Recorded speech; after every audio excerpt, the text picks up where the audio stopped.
Comme tous les hommes de Babylone, j'ai été proconsul. Comme eux tous, esclaves. J'ai connu comme eux tous les prisons, l'opprobre, autant que l'omnipotence.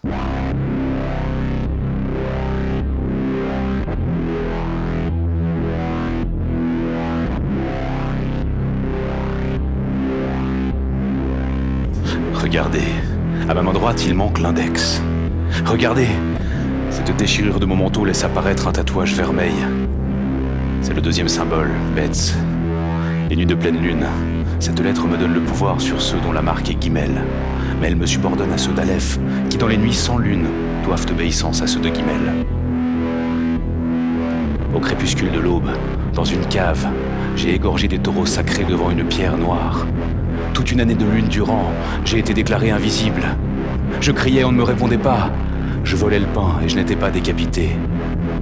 J'ai connu ce qu'ignorent les Grecs, l'incertitude. Dans une chambre de bronze, devant le mouchoir silencieux du strangulateur, l'espérance m'a été fidèle. Dans le fleuve des délices, la panique.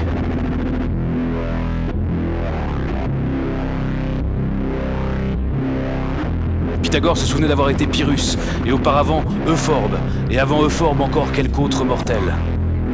Pour me remémorer d'analogues vicissitudes, je puis me dispenser d'avoir recours à la mort, et même à l'imposture.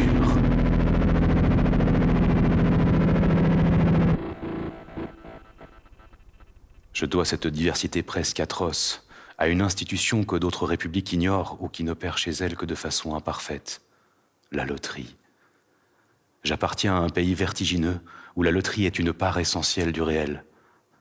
Jusqu'au jour présent, j'avais aussi peu pensé à elle qu'à la conduite indéchiffrable des dieux ou de mon propre cœur. Et aujourd'hui, loin de Babylone et de ses chères coutumes, c'est avec quelque surprise que je vous évoque la loterie et les conjectures blasphématoires que sur elle, à la chute du jour, vont murmurant des hommes voilés.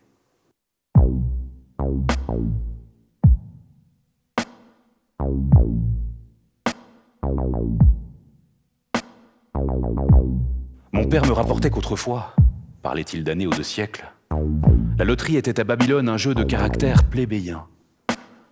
Il racontait, mais je ne sais s'il disait vrai, que les barbiers débitaient alors contre quelques monnaies de cuivre des rectangles d'os ou de parchemin ornés de symboles. Un tirage au sort avait lieu en plein jour, et les favorisés recevaient, sans autre corroboration du hasard, des pièces d'argent frappées. Le procédé était rudimentaire, comme vous voyez. Naturellement, ces loteries échouèrent. Leur vertu morale était nulle. Elle ne s'adressait pas à l'ensemble des facultés humaines, mais seulement à l'espoir. Les marchands qui avaient mis sur pied ces loteries vénales commencèrent à perdre de l'argent. On tenta une réforme. L'intercalation d'un petit nombre de chances adverses parmi la liste des nombres favorables. Désormais, les acheteurs de petits rectangles numérotés avaient la double chance de gagner une certaine somme ou de payer une amende, parfois considérable. Ce léger danger, il y avait un numéro funeste tous les 30 numéros favorables, éveillait naturellement l'intérêt du public. Les Babyloniens se livrèrent au jeu. Celui qui ne tentait pas sa chance était taxé de timidité, de pusillanimité. Avec le temps, ce dédain justifié se dédoubla. On méprisait non seulement celui qui ne jouait pas, mais aussi le perdant qui devait payer l'amende. La compagnie, c'est le nom qu'on se mit alors à lui donner, dut prendre en main les intérêts des gagnants qui ne pouvaient toucher leurs gains avant que ne soit empoché le montant presque total des amendes. Elle fit un procès aux perdants. Le juge les condamna à l'amende originale plus les dépens ou à quelques jours de prison. Tous optèrent pour la prison pour mettre la compagnie dans l'embarras. C'est de cette bravade d'une poignée d'hommes qu'est sortie la toute-puissance de la compagnie, sa valeur ecclésiastique, métaphysique. Peu après, les amendes ont disparu des listes. On se bornait à indiquer le nombre de jours de prison qui correspondait à chaque numéro néfaste. Ce laconisme, à quoi elle a été d'abord prêté peu d'attention, fut d'une importance considérable. C'était la première apparition dans la loterie d'éléments non pécuniaires.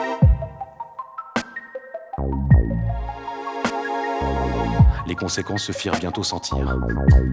À quelque temps de là, la compagnie se voyait amenée, sous la pression des joueurs, à augmenter le nombre de chances contraires. Nul n'ignore que le peuple de Babylone est très féru de logique, et même de symétrie. Il lui paraissait incohérent que les chances favorables lui soient payées en ronde monnaie et les autres en jour et nuit de prison.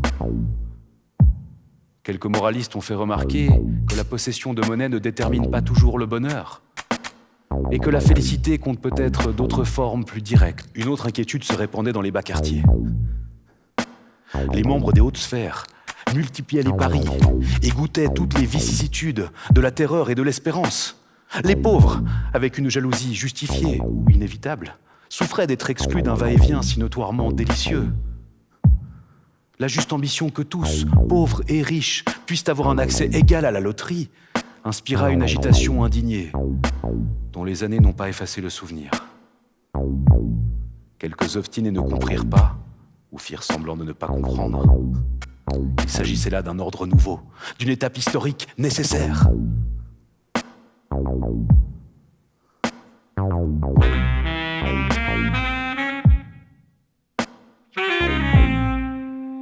Un esclave vola un billet série pourpre.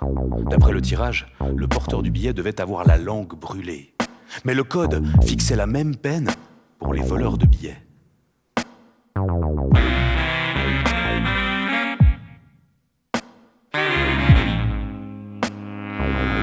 Certains Babyloniens exprimèrent alors que si l'homme méritait le fer rouge, c'était en sa qualité de voleur. D'autres, magnanimes, affirmèrent que le bourreau ne devait lui appliquer la peine que pour respecter les décisions du hasard.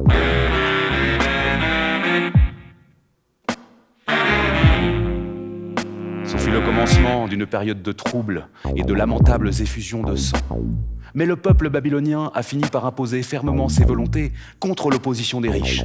Ses généreuses revendications triomphèrent.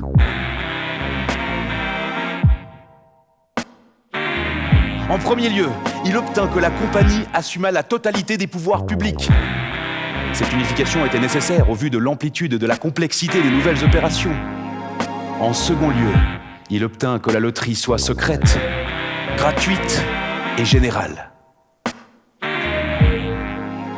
La vente mercenaire de chance a été abolie. Tout homme libre et déjà initié au mystère de Bel participait automatiquement au tirage sacré qui s'effectuait dans les labyrinthes du dieu toutes les 60 nuits et décidait de son destin jusqu'au prochain exercice. Les conséquences étaient incalculables. Un coup heureux pouvait entraîner sa promotion au concile des mages ou l'emprisonnement d'un ennemi notoire ou intime, ou la découverte, dans la ténèbre pacifique de la chambre, de la femme que l'on n'espérait plus revoir. Un coup malheureux pouvait appeler sur soi la mutilation, l'infamie variée, la mort. Parfois, un acte unique, l'assassinat public de C, la mystérieuse apothéose de B, venait génialement résumer un grand nombre de tirages. Certes, ces combinaisons n'étaient pas aisées, mais il ne faut pas oublier que les membres de la compagnie étaient et sont tout-puissants et pleins de ruses.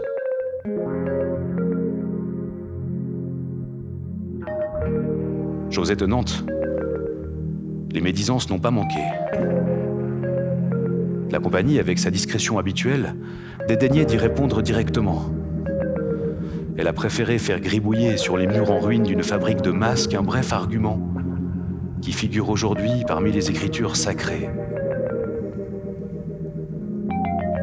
Cette pièce de doctrine exprime que la loterie est une interpolation du hasard dans l'ordre du monde et qu'accueillir des erreurs n'est pas contredire le hasard, mais le corroborer.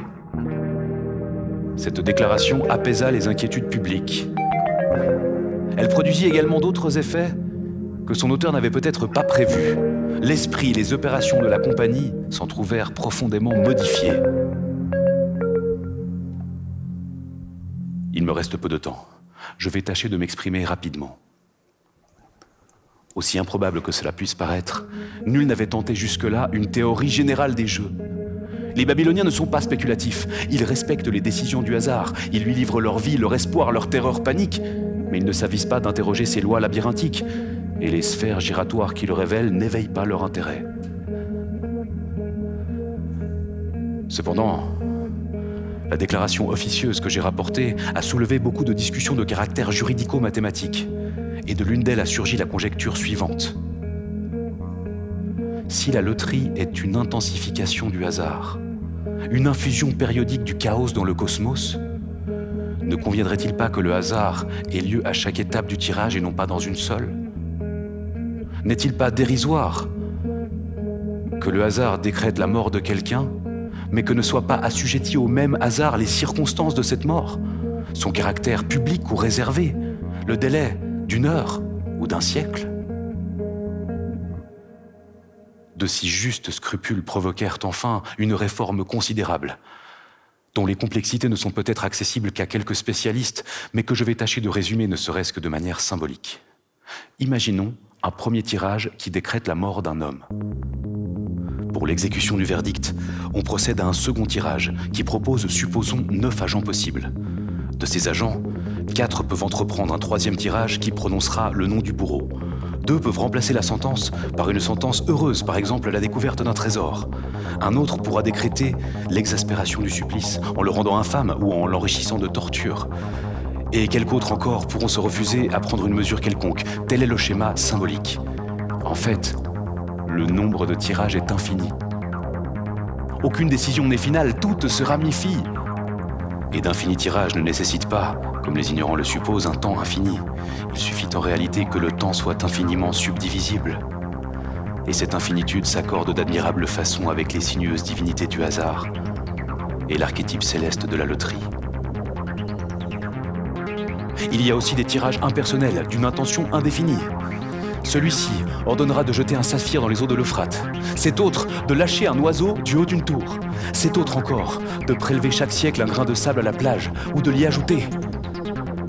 Les conséquences sont parfois terribles.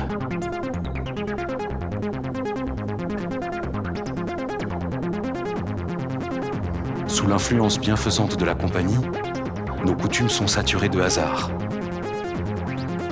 L'acheteur d'une douzaine d'amphores de vin de Damas ne sera pas surpris que l'une d'elles contienne un talisman ou une vipère. Le notaire qui rédige un contrat ne manque presque jamais d'y introduire quelques détails erronés. Aucun livre n'est publié sans quelques divergences entre chaque exemplaire. Les scribes prêtent le serment secret d'omettre, de varier, d'interpoler. Le mensonge indirect est également exercé. Du reste, rien de plus contaminé de fiction que l'histoire même de la compagnie. Moi-même, au cours de cette hâtive déclaration, j'ai su défigurer certaines splendeurs, certaines atrocités, peut-être aussi certaines mystérieuses monotonies.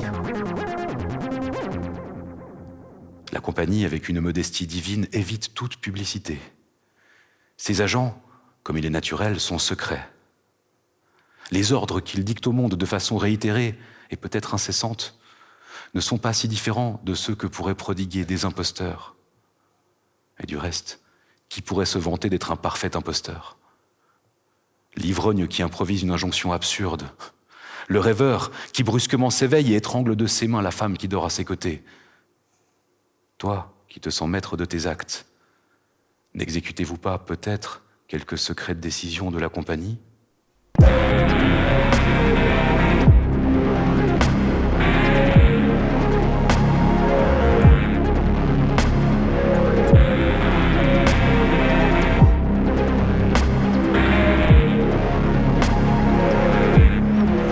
Ce fonctionnement silencieux, comparable à celui d'un dieu, provoque toutes sortes de conjectures. L'une d'elles insinue abominablement qu'il y a des siècles que la compagnie n'existe plus, et que le désordre sacré de nos vies est purement héréditaire, traditionnel. Une autre juge au contraire que la compagnie est éternelle, et professe qu'elle durera jusqu'à la dernière nuit, où le monde périra des mains du dernier Dieu. Celle-ci affirme que la compagnie est toute puissante, mais que son champ d'influence est minuscule. Le cri d'un oiseau, les nuances de la rouille et de la poussière, les demi-rêves du matin. Cet autre déclare que la compagnie n'a jamais existé et que jamais elle n'existera. Et une dernière, non moins ignoble, exprime qu'il est indifférent d'affirmer ou de nier la réalité de la ténébreuse corporation. Parce que Babylone n'est autre chose qu'un infini jeu de hasard.